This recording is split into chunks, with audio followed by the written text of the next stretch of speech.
It turns out that HRT, estrogen and progesterone combinations, Premarin and drugs like this, increase the risk of breast and uterine and ovarian cancer by 78%. Increase the risk of dementia and Alzheimer's disease by 200%.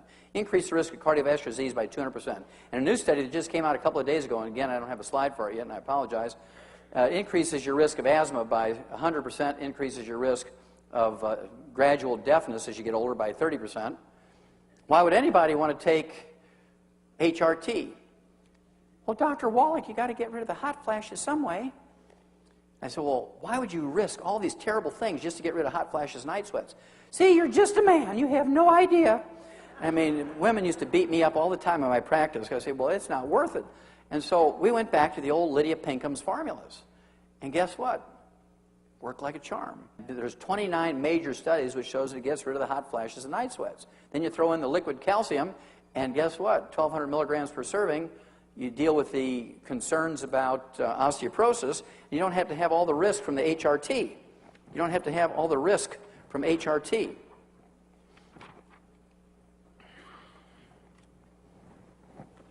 This came out actually in 2000, and they said, and they predicted that the report on carcinogens or cancer-causing chemicals, which was going to come out in January of 2002, is going to list estrogen as a cancer-causing chemical. Well, guess what? That report comes out every year.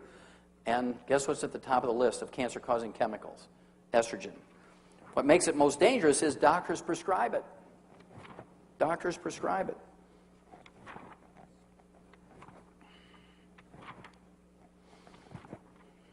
Obesity. 40% of Americans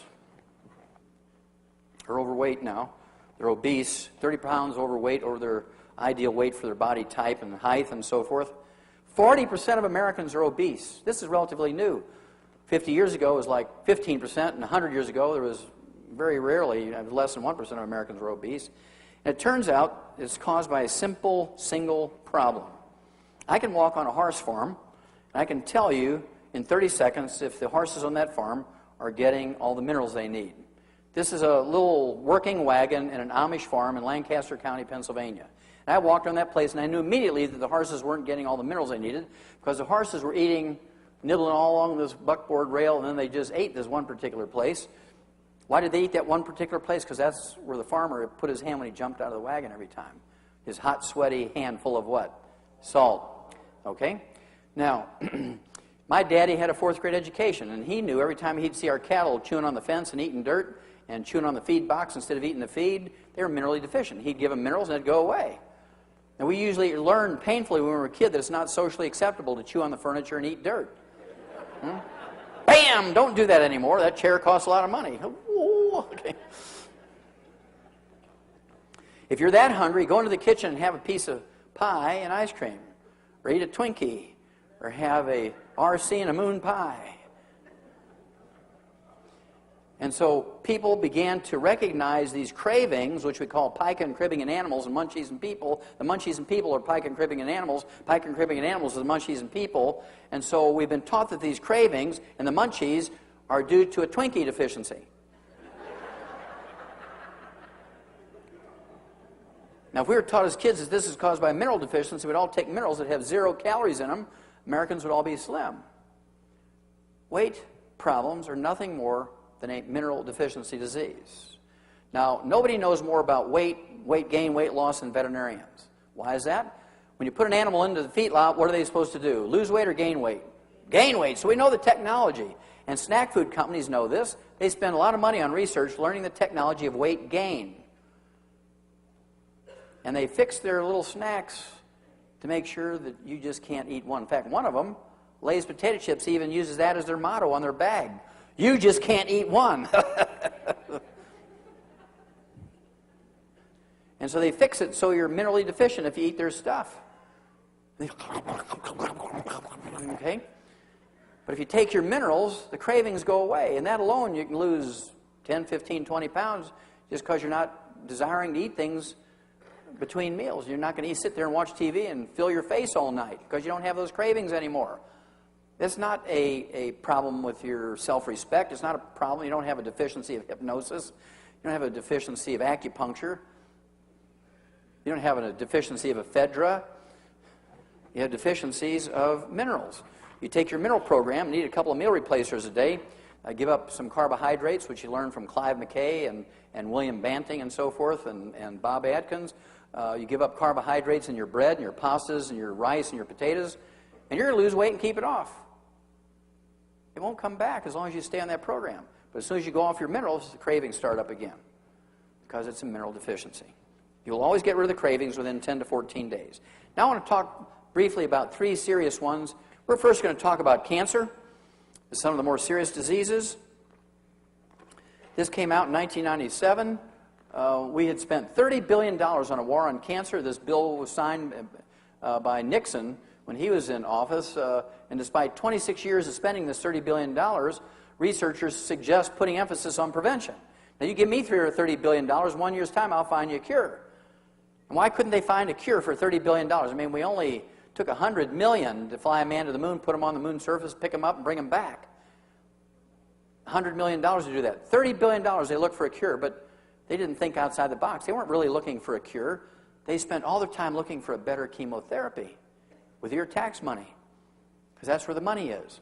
Well, during that time, every 5 years or so, they doubled the amount of money for research. The death rate remained the same. So they weren't looking in the right place, obviously, or really looking that hard. I know your doctors didn't tell you about this one. This one came out in October of 1998. There was a Harvard Nurses Health Study. It had 90,000 nurses, 20 years of data, and they could only use 15 years of the 20 years of data in the study for these 90,000 nurses because for the first 5 years there were not enough nurses using multiple vitamins. And what they found out was these 90,000 nurses who take multiple vitamins for at least 15 years can cut the risk of colon cancer by 75%. Are there any drugs that will do that? Is there a drug in the market that will cut your risk of colon cancer by 75%? No.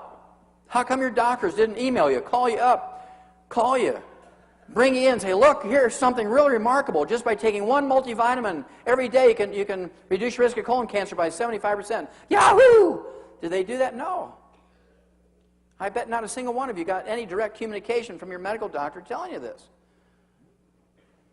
They read it in their journals, the Harvard Nurses Health Study. And whether you believe it or not, how many of you ever heard that a low-fat diet will reduce your risk of colon cancer and breast cancer and all kinds of cancers? How many of you heard that? Whether you believe it or not. Yeah. This is one of the American Cancer Society, doctors, the American Medical Association. Everybody says low-fat diets will reduce your risk of cancer, high-fat diets increase your risk of cancer. Harvard Nurses Health Study, 90,000 nurses, 20 years of data.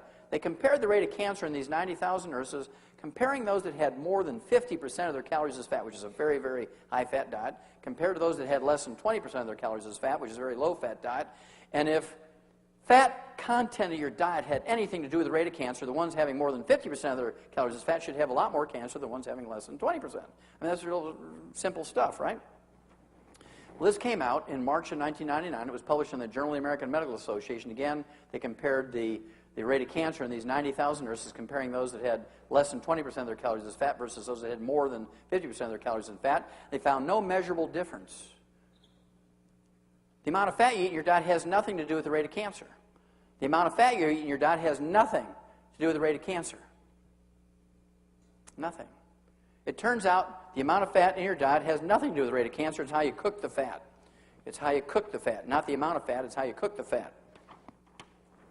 This study came out in 1998, University of South Carolina. Big study. Study links very well done meat to breast cancer, and then later on to prostate cancer and colon cancer.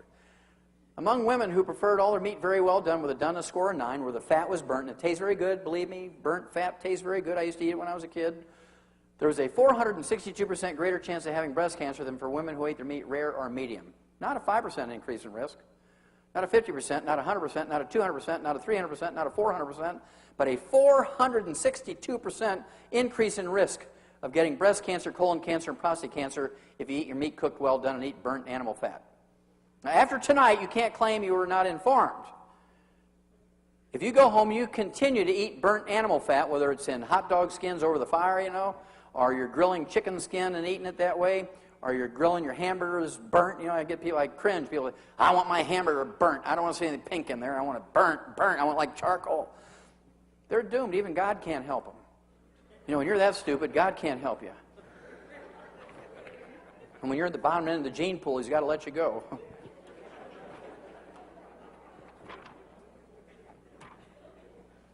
Now, whether you believe it or not, how many of you heard that a high fiber diet will reduce your risk of colon cancer? Whether you believe it or not, how many of you heard that?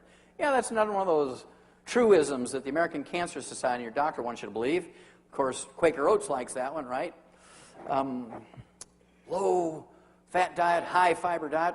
Harvard Nurses Health Study, 90,000 nurses. They compared the rate of colon cancer, these 90,000 nurses, comparing those that had a high-fiber diet versus those with a low-fiber diet. They didn't like the results, so they threw in 50,000 male doctors. They compared their rate of colon cancer, the ones who had a high-fiber diet versus those with a low-fiber diet. Now they had 140,000 human subjects, and this came out in January of 1999. It was published in the New England Journal of Medicine, very respectable medical journal. 90,000 female nurses, 50,000 male doctors. They said high-fiber diets don't cut colon cancer by any measurable amount. Zero. Nada. Eating a high-fiber diet did not protect you in any way, shape, or form from any cancer. Zero. Why do doctors get so excited about a high-fiber diet? Because it will reduce your cholesterol.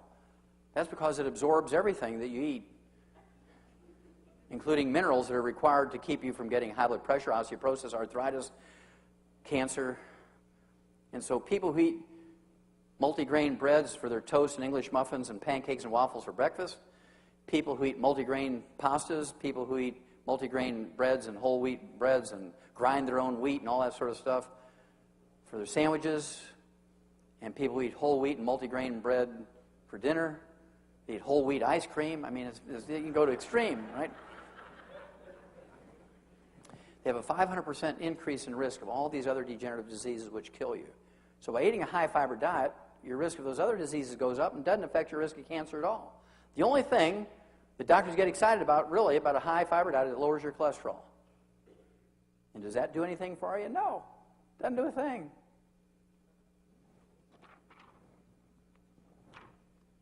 You reduce your risk of colon cancer by 60 to 80% by eating dark berries, raspberries, black raspberries, blueberries, blackberries, black cherries, strawberries, according to the Ohio University.